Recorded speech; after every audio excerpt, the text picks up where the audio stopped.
Welcome back to the channel. Today, we're going to explore one of the most timeless and profound questions humanity has ever asked. What happens after we die? Every culture, every religion, every philosophical tradition has its own answer. But in Buddhism, this question is answered with a clarity and depth that challenges us to look not only at death but at life itself. Because according to the Buddha, death is not the end, it is a transition, shaped by a force that we encounter every day, karma. So if you've ever wondered what lies beyond the last breath, or how your actions today may shape the journey your consciousness takes after death, then stay with me. This is going to be a deep, meaningful exploration of the Buddhist view of rebirth, and the karmic threads that weave through it all. Let's begin by clearing up a common misconception. In Buddhism, there is no eternal soul. Unlike some religions that teach the idea of a fixed self or spirit that survives death intact, Buddhism teaches anatta, the doctrine of non-self. So then what continues after death? If there's no permanent soul, what is reborn? This is one of the most profound aspects of Buddhist metaphysics. What continues is consciousness influenced by karma. It's not a soul, jumping from body to body. It's more like a flame passing from one candle to the next. The new candle lights up from the old, but it's not the same flame. It's a stream of conditions, carried forward by the momentum of past actions. Imagine dropping a stone in a pond. The ripples extend far beyond the point of contact. Similarly, your actions, your karma, create ripples that continue even after the body dies. Those ripples, those residual energies, are what condition the circumstances of your next existence. So let's go deeper. What exactly determines where we go after death?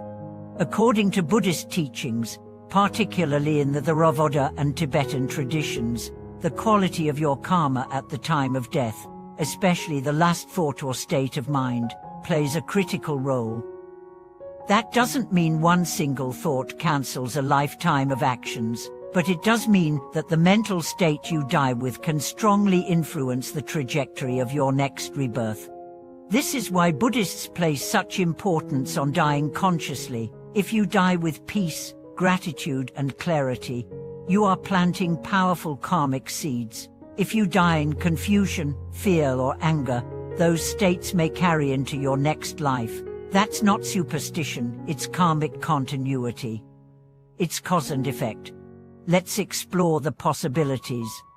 According to traditional Buddhist cosmology, there are 6 realms of existence where rebirth can occur.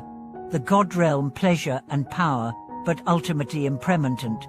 The demigod realm, jealousy, rivalry, and constant conflict. The human realm, rare and precious because it allows for awakening. The animal realm, driven by instinct, with little moral or spiritual opportunity. The hungry ghost realm, dominated by insatiable craving. The hell realms, intense suffering based on past harmful karma. Now, these realms can be seen literally or symbolically. Some traditions treat them as actual planes of existence.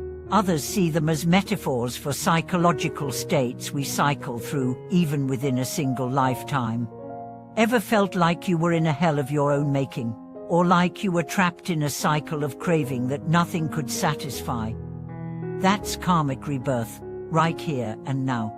But the key point is this: none of these realms are permanent. They are conditioned states. And karma is what determines where the stream of consciousness flows next. Let's make this practical. Suppose someone lives a life of generosity, kindness, mindfulness, and compassion. Their actions plant wholesome karmic seeds. Their mind, over time, becomes lighter, freer, more open. At the moment of death, if they pass peacefully, that momentum naturally leads to a more favorable rebirth, perhaps even as a human being again, but with better conditions for practice. Now imagine someone whose life is filled with anger, deceit, and selfishness. Their mind is heavy, tight, reactive. At the moment of death, That karmic burden may draw them into a realm of greater suffering. This isn't punishment, it's cause and effect. The external realm mirrors the internal state. But here's the liberating part. This cycle called samsara is not a prison. It's a process, and it can be transcended. The ultimate goal of Buddhism is not to secure a better rebirth, it's to end rebirth altogether. To break free from the endless cycle of becoming, to reach nirvana, the unconditioned, the cessation of karma, the end of suffering. So how do we do that? By practicing the path the Buddha laid out: ethical conduct, mental discipline, and wisdom. This is the Eightfold Path. It's not a belief system, it's a training system. By purifying your actions, steadying your mind, and seeing reality clearly, you begin to unravel the karmic knots that bind you to samsara. Let's zoom in on a story from the Buddhist texts. One day, a monk asked the Buddha, "What happens to an enlightened being after death?" The Buddha remained silent. Why? Because the question assumes the existence of a self that continues. But the Buddha had already taught that clinging to the idea of self is the root of suffering. So what happens to the enlightened at death? The question becomes meaningless. What happens to a flame when there's no more fuel? It doesn't go somewhere, it ceases. That's not annihilation, it's liberation. It's the end of craving, the end of becoming. But for most of us, we are still in the stream. So the question remains, how do we prepare for death? How do we ensure that the transition is one of peace, not fear? The answer is to live well.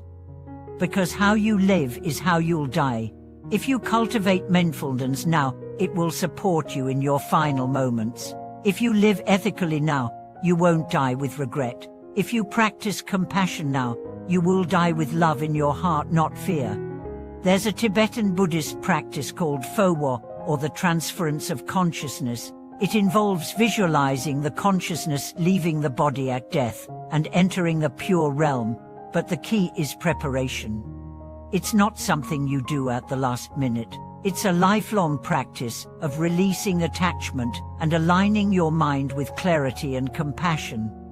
Let's not forget the role of others in the dying process. In Buddhist cultures, it's common to chant near the dying, to remind them of the Dharma, to help them let go. Even reading texts or gently guiding their thoughts can make a difference. The last moments are powerful. They're not to be filled with noise, confusion, or denial, but with peace, presence, and clarity. And what about those who have already passed? Can we influence their karma? According to some traditions, especially in Mahayana and Vajrayana Buddhism, the answer is less. Through practices like dedication of merit, prayers, and rituals, we can offer spiritual support. It's not about changing their karma directly, it's about offering positive conditions that can help their consciousness find peace and progress on its journey. This is where our understanding of interconnection becomes vital. In Buddhism, we are not isolated beings. We are interdependent streams of causes and conditions. What we do matters not only for ourselves, but for others, even beyond death. Now let's come back to you. You may not know what your next life will be, but you do know the kind of person you're becoming. You do know the habits you're strengthening, the values you're living by, the inner landscape you're cultivating. And that is your real preparation for death. You don't have to wait. Every mindful breath, every ethical action, every moment of compassion is a thread that shapes your future. There's a saying in the Dhammapad, not in the sky, not in the ocean, not in the cave of a mountain, is there a place where you can escape the consequences of your actions. But there's another way to hear that. Not in the sky, not in the ocean, not even in death, do your actions lose their power. That's not a warning. It's a wake-up call. Because it means your life has meaning. Your choices matter. Your awareness matters. So live today with the deathless in mind. Not with fear, but with presence. Not with dread, but with joy.